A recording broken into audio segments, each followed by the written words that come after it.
Buen día amigos, compañeros de la Central Campesina Cardenista y también, con gusto hay que decir, del Movimiento de Regeneración Nacional. Estamos aquí para cumplir una necesidad de formación y capacitación política de los dos movimientos, de la CCC y de Morena. Esto nace evidentemente a partir de una nueva vinculación, de una alianza que se ha tejido desde los días de la elección o de los procesos previos a la elección en el Estado de México. Ahí, como sabemos, el compañero Max Agustín Correa Hernández, secretario general de la CCC, en ese momento precandidato del PRD, renunció a esta posibilidad, denunciando a su vez todas las tropelías, corruptelas que había en este proceso interno del PRD, para renunciar a ese proceso y apoyar la candidatura de la compañera Delfina Gómez, candidata a gobernadora por Morena en el Estado de México. A partir de ahí, a la fecha, se ha construido una alianza y un vínculo entre CCC y Morena. Eso es de todo sabido. Y en ese sentido, desde la CCC ha habido un proceso muy importante de asambleas, de consejos estatales, municipales, para poder afirmar esta alianza. Evidentemente sin violar los derechos constitucionales de nadie, pero evidentemente para reforzar este vínculo. De ahí la necesidad de todos dentro de CCC y de Morena para darnos el tiempo suficiente, necesario para la capacitación política. En este sentido vamos a entrar a 4 temas. El fenómeno electoral de Morena, Morena como oposición política, las tareas políticas de Morena y el proyecto alternativo de nación. Son 4 aspectos preliminares, introductorios, que todos debemos de conocer para poder enfrentar nuestra lucha cotidiana de aquí al 2018. En esta capacitación, como primer punto, vamos a hablar precisamente del fenómeno electoral que ha representado Morena en el último tiempo. Morena es ya un fenómeno electoral que tan solo en este año ha cumplido un avance muy importante en los 4 estados en los que hubo procesos electorales: Estado de México, Coahuila, Nayarit y Veracruz. Ahí hay que atender inicialmente a los números. Por ejemplo, en el Estado de México, Morena obtuvo la muy importante cantidad de 1.786.962 votos. ¿Esto qué representó para Morena? Pues colocarse en segundo sitio, sabemos, muy cerca del Partido Revolucionario Institucional, del PRI, ganando con esto la mayoría de distritos electorales, 23 sobre los 18 obtenidos por el PRI, los 3 del PRD y 1 del PAN. Es decir, para Morena el Estado de México representó una gran oportunidad de crecimiento. En Coahuila se obtuvieron 106.201 votos, lo cual implicó quedar como tercera fuerza política y 9 veces más de crecimiento que el PRD. En Nayarit obtuvimos 55.059 votos, el doble de votos que el PRD en cualquier elección. Y en Veracruz, pues ratificamos nuestra capacidad electoral. Obtuvimos 556.875 votos. Eso implicó consolidarse como la segunda fuerza política y obtener el gobierno de los municipios más importantes del estado de Veracruz. En términos totales, en este año, Morena obtuvo 2.505.097 votos. Es el partido que más ha crecido en este país durante este año, por encima del PRI, por encima del PAN y por supuesto del PRD. Es decir, sin alianzas, Morena logró 2.5 millones de votos en solamente estas 4 entidades. Repito, 2.5 millones de votos en 4 entidades, sin alianza alguna, sin un frente amplio y sin nada.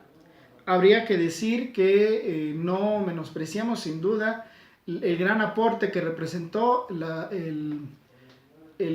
participación del Partido del Trabajo al optar por su renuncia a su candidatura a gobernador y apoyar a la compañera Delfina Gómez. Sin duda alguna que lo que hizo el Partido del Trabajo fue muy importante, pero en el resto de estados y en buena medida de estos estados, Morena avanzó sin ninguna alianza más allá de lo que representa el PT. En este sentido, Morena se consolida como una fuerza electoral, como una fuerza política que puede muy bien competir hacia el 2018. Al 2018, en donde se va a contender por la presidencia de la República, por el Congreso de la Unión y por distintos cargos de carácter de gobierno y de representación popular en 18 estados. Es decir, no es menor lo que se compite en el 2018, pero Morena avanza de una manera muy importante hacia ese reto. ¿Por qué Morena representa esa capacidad política hacia el 2018? ¿Por qué Morena está logrando votos? ¿Por qué Morena gana la confianza de la gente? Puede haber muchas razones. En primer lugar, la crisis que vivimos. En segundo, los fallos del gobierno federal. En tercero, que el PRD ya no representa la oposición democrática, popular y de izquierda que antes representaba. Sin duda alguna, el liderazgo patente de Andrés Manuel López Obrador. Hay muchas razones para ese ascenso electoral. Pero, sin duda alguna, que juega un papel importante, que Morena ha sido la oposición política en este país. De ahí pasamos al segundo tema, Morena como oposición política. Hay que entender que este crecimiento electoral no es improvisado. Ciertamente Morena como partido político es una institución muy joven. Es una institución que nace apenas en el 2014. Por tanto, en estos 3 años, Morena ha tenido que salvar muchos problemas, muchos obstáculos, y aún así avanzar de manera vertiginosa, de manera amplia, más allá de lo que muchos pudiéramos haber pensado, de lo que muchos enemigos y amigos pudieran haber pensado. Lo cierto es que hoy Morena puede competir. Y ahí hay que entender de dónde viene Morena y qué representa hoy Morena. Morena nace como asociación civil en el 2011, es decir, previa a la elección presidencial y la elección federal del 2012, cuando Enrique Peña Nieto, mediante un fraude, llega a la presidencia de la República. En ese momento era necesario que surgiera una expresión política nueva. ¿Por qué? Porque había que agrupar a ese amplio movimiento ciudadano y popular que no necesariamente estaba en el PRD, que no quería estar en el PRD, pero que había apoyado el liderazgo y las propuestas de Andrés Manuel López Obrador, pues propiamente desde el año 2005. Porque el 2005, pues recordemos, es el año del desafuero del entonces jefe de gobierno de la Ciudad de México. Este movimiento que se tejió a partir de ese año y de esa coyuntura, que avanzó durante la campaña y elección del 2006, que avanzó en la resistencia electoral en contra del fraude de ese año y que después prosiguió en el llamado gobierno legítimo, ese movimiento que se tejió del 2005 y hasta el 2011 era lo que tenía que agruparse en una asociación civil que dio en llamarse Movimiento de Regeneración Nacional. Con esa fuerza y al ser candidato del PRD por segunda ocasión, Andrés Manuel López Obrador se lanza en el 2012 a contender de nueva cuenta por la presidencia de la República. Sabemos, y ya lo notamos, hubo un fraude electoral. Un fraude electoral mediante la compra del voto. Ahora no fue un fraude en casilla. Hay que decir que eso ahora es mucho más complicado para las fuerzas de derecha. Pero esta compra del voto fue eficaz porque le dio un margen muy importante de victoria al entonces candidato del PRI, Enrique Peña Nieto, y ahora, desafortunadamente, presidente de la República. ¿Qué pasa en 2012? ¿Por qué Morena tiene que surgir o tomar el camino para surgir como partido político a partir de ese momento? Bueno, va a haber dos cosas. Primero, el ascenso o el regreso del PRI al poder, lo que ponía en duda la transición democrática, un proceso en el cual el país se había comprometido desde hacía bastantes años, pero que gracias a los gobiernos panistas se había venido por los suelos. Y el regreso del PRI era la evidencia concreta de ese fracaso por parte de la transición democrática. Había que entonces redoblar esfuerzos desde la izquierda, desde el Movimiento Popular y Ciudadano, ante ese evidente retroceso en el país.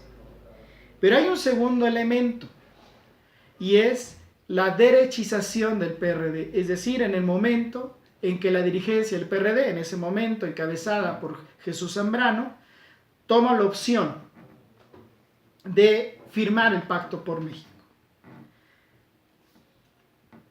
Un pacto que en un principio se presumió, se vendió como una opción para fortalecer al Estado de Derecho, como una opción para fortalecer los derechos ciudadanos y en esa medida salvar la crisis económica, social, política en la que estábamos inmersos. Se hablaba de un gran acuerdo político y social. En ese sentido, por ejemplo, la CCC apoyó en un inicio este pacto, porque se vendió así, se propuso así, como un gran pacto político y social que incluso iba más allá de la clase política, que reivindicaría los derechos humanos, los derechos ciudadanos, sociales, que reivindicaría precisamente el Estado de Derecho en favor de los ciudadanos. La CCC incluso dijo, apoyamos, pero no firmamos un cheque en blanco. La CCC afirmó que ese apoyo estaba en función de que el Pacto por México contemplara y resolviera en favor de las necesidades del campo y de los campesinos. Como sabemos, no fue así. En el trayecto del Pacto por México, eso no sucedió, ni para el campo y los campesinos, ni para el país en su conjunto. Se aprobaron y se impulsaron reformas que dañaron al país. La reforma educativa, la reforma hacendaria, la reforma energética, como las principales, dañando por completo los derechos del pueblo y de la nación mexicanos. Hay que decir que antes del Pacto por México ya se había aprobado la reforma laboral en diciembre del 2012, lo cual complementaba todo este proceso de reformas llamadas estructurales, que no eran otra cosa más que la conclusión del proyecto neoliberal en México. Frente a eso, frente a este proceso que apoyaba el PRD, tenía que surgir una nueva opción. El PRD defendió no solo la firma, sino el avance del Pacto por México. Reafirmó en muchas ocasiones su adhesión y su apoyo al Pacto por México. Se confirmaba, por tanto, su derechización al apoyar esas medidas neoliberales. Por tanto, era necesario que se consolidara una nueva opción. Andrés Manuel López Obrador y sus seguidores al interior del PRD renuncian a este partido e inician un proceso para conformar una nueva opción política. Eso se da en el año 2014, precisamente el 9 de julio de ese año, donde Morena obtiene su registro legal como partido político.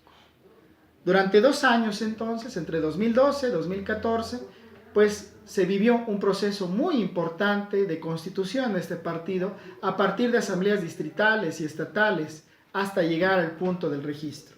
Fue una gran lucha que se complementaba con todo el trayecto anterior desde la lucha en contra del desafuero de Andrés Manuel López Obrador. Ahora, del 2014 para acá, ¿qué ha representado Morena? la oposición política en este país. La oposición que ha señalado los desvíos y la crisis que ha agudizado el Pacto por México. La oposición que ha señalado la represión en contra de sectores como los maestros, los normalistas.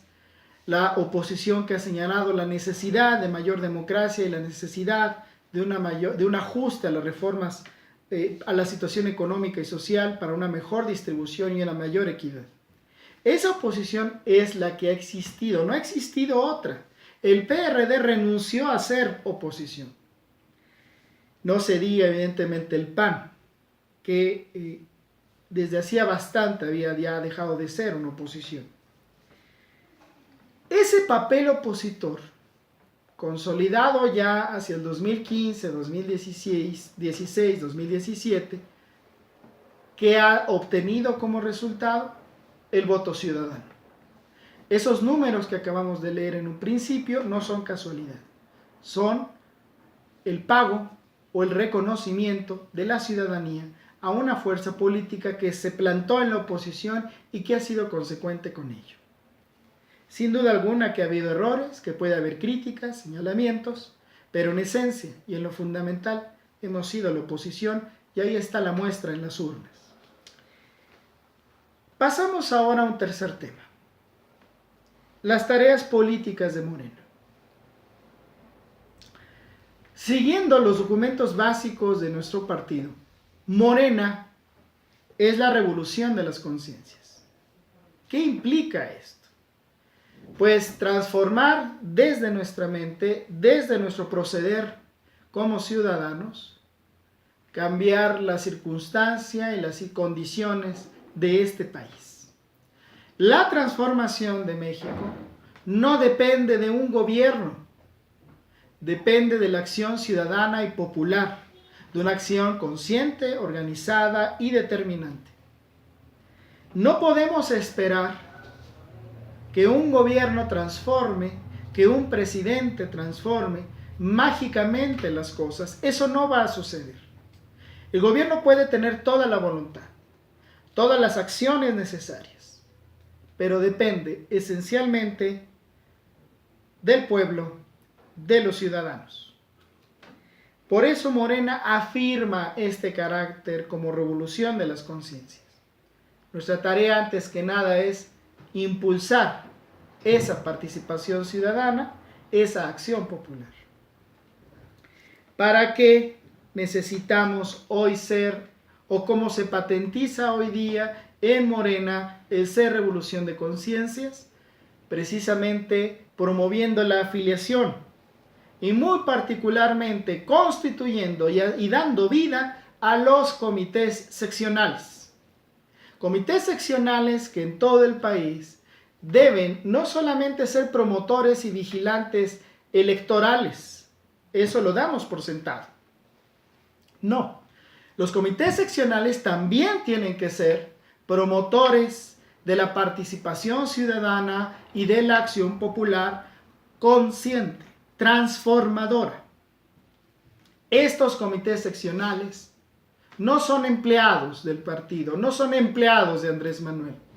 Son ciudadanos libres que deciden actuar por la transformación de su país desde su pequeño espacio. Así pues, afiliación y comités seccionales son nuestras primeras tareas. Y eso implica mucho. Eso implica involucrarse en nuestra localidad, en nuestra comunidad, en nuestro barrio, colonia, pueblo, etc. Implica ser agentes de transformación ahí. ¿En torno a qué? En torno a las necesidades de esas comunidades y de esos habitantes en esa demarcación, en esa sección. ¿En torno a qué los vamos a organizar? Hay herramientas. Y la primera es el programa del partido. Ahí está en internet y por otras vías. Nuestros dirigentes están obligados a darnos ese programa, copias de esos programas. Pero es nuestra tarea revisarlos, estudiarlos y ponerlos en acción. Por eso es un programa de acción. Es el programa el que nos guía sobre qué es lo que hay que transformar. Y, muy importante, lo que dice la gente. ¿Cómo saber lo que necesita la gente, la ciudadanía, el pueblo trabajador mexicano, involucrándose con él, dialogando con él y en ese sentido poder transformar con él. En ese sentido, compañeros, tenemos un gran reto. No solamente es afiliarnos, no solamente es el comité seccional, no solamente es avanzar hacia la elección del 2018 para poder convocar a los votantes, que la ciudadanía salga a votar, no solamente vigilar esa elección y ganar en el 2018 presidencia de la República y Congreso. Es también, desde ahora, involucrar a la ciudadanía, al pueblo todo, en su transformación. Y por eso hay que insistir en los tres grandes principios que Andrés Manuel está establecido. No mentir, no robar, no traicionar.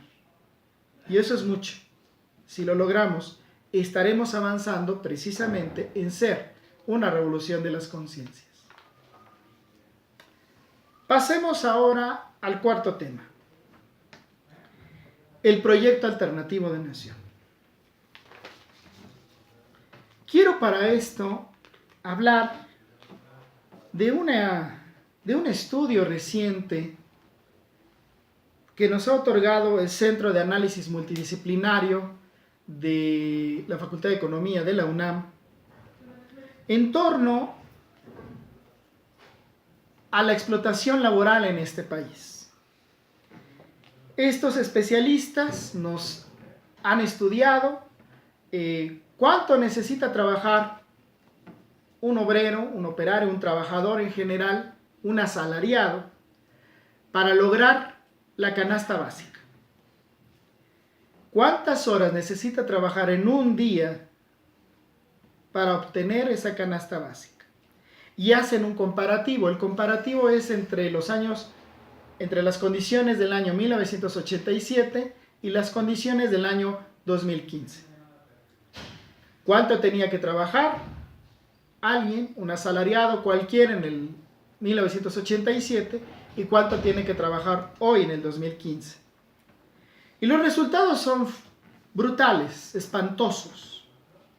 En 1987, un asalariado tenía que trabajar 8 horas y media para obtener la canasta básica, es decir, lo normal, lo legal incluso hasta ese momento, lo humanamente necesario, 8 horas y media. Sabemos que hoy en día eso no es así. Sabemos que debemos trabajar mucho más que eso. Estos especialistas nos dicen que para el 2015, un asalariado tiene que trabajar 51 horas, 44 minutos, es decir, casi 52 horas en un día para obtener la canasta básica. Evidentemente, un día no tiene 52 horas, tiene mucho menos. Es decir, un trabajador tiene que trabajar más de un día para obtenerlo de un día. Imposible, desproporcionado en todo sentido. Bueno, esa es la situación de explotación laboral asalariada que hoy vivimos en México. ¿Por qué destaco esto? Porque es uno de los elementos de la crisis social en que vivimos, de la crisis social económica en la que vivimos en este país 2017.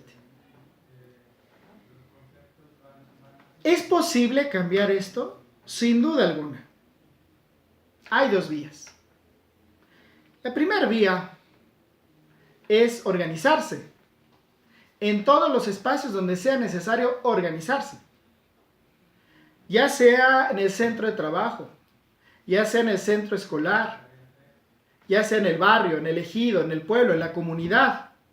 Hay que organizarse, tener claras nuestras necesidades, nuestras demandas y emprender una lucha para eso. Cada quien es responsable de su propia necesidad y de su propia lucha. Nadie va a venir a darnos lo que no luchemos, lo que no combatamos, lo que no trabajemos por nosotros mismos. La realidad le pertenece a aquel que la transforma. Y eso aplica en todo terreno y en todo lugar y momento. Esa es una vía. Y esa es una vía que no se agota nunca. ¿Hasta cuándo hay que transformar? Siempre. Siempre hay que transformar porque siempre habrá necesidades. Hay una vía inmediata, medianamente inmediata e importante. Y es la elección del 2018. Elegir una opción lo más democrática, lo más de izquierda, lo más popular que se pueda. Y esa, sin duda alguna, que es la que viene representando el Movimiento de Regeneración Nacional. Y que viene encabezando el compañero Andrés Manuel López Obrador. Muchos dirán muchas cosas, muchos señalamientos y muchas críticas. Pero esas son las opciones hoy.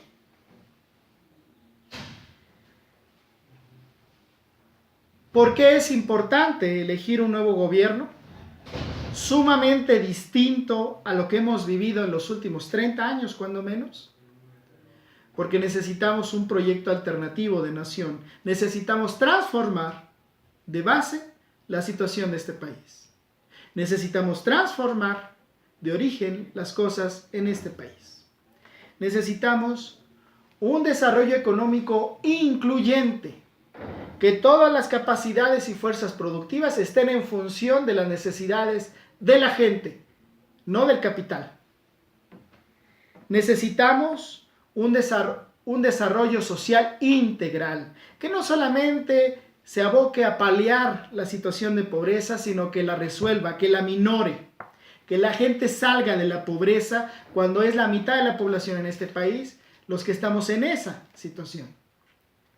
La pobreza tiene que ser abatida, combatida y con medidas de un desarrollo social integral, donde se resuelva lo mismo, lo educativo, lo de salud, la recreación, el acceso a la cultura y obviamente la vivienda y la vida digna por parte de las familias, las comunidades y la gente en general. Necesitamos un país donde los derechos humanos se respeten al 100% y por tanto las instituciones que imparten justicia y que deben garantizar seguridad sean así, puedan cumplimentar eso, justicia y seguridad, para que exista por tanto un Estado de Derecho que precisamente garantice los derechos humanos. Necesitamos un régimen político mucho más democrático, donde la esencia no sean los partidos, sino la esencia sea la participación ciudadana y popular para dar, ahí sí, legitimidad y fuerza al Estado de Derecho. Eso es lo que necesitamos y eso es lo que ha venido defendiendo este movimiento político desde el 2005 con Andrés Manuel López Obrador a la cabeza. Desde ese momento venimos defendiendo y venimos actuando para transformar al país. La lucha no ha terminado, la lucha continúa. Por tanto, tenemos que centrarnos en que vamos al 2018 para elegir un nuevo gobierno y abrir la opción de una nueva transformación del país, que no depende solo del gobierno, sino depende también de sus ciudadanos y del pueblo trabajador de este país. Compañeros de la Central Campesina Cardenista, del Movimiento de Regeneración Nacional, damos por terminada este primer ejercicio de formación y capacitación política a nivel nacional. Esperamos lo sigan, esperamos nos hagan sus comentarios. Agradecemos aquí a la CCC por el acceso. Tengan en un servidor, Ignacio García Ponce, un saludo también por parte de Abraham Juárez, que está en la producción de todo esto, y nos veremos muy pronto. Muchas gracias.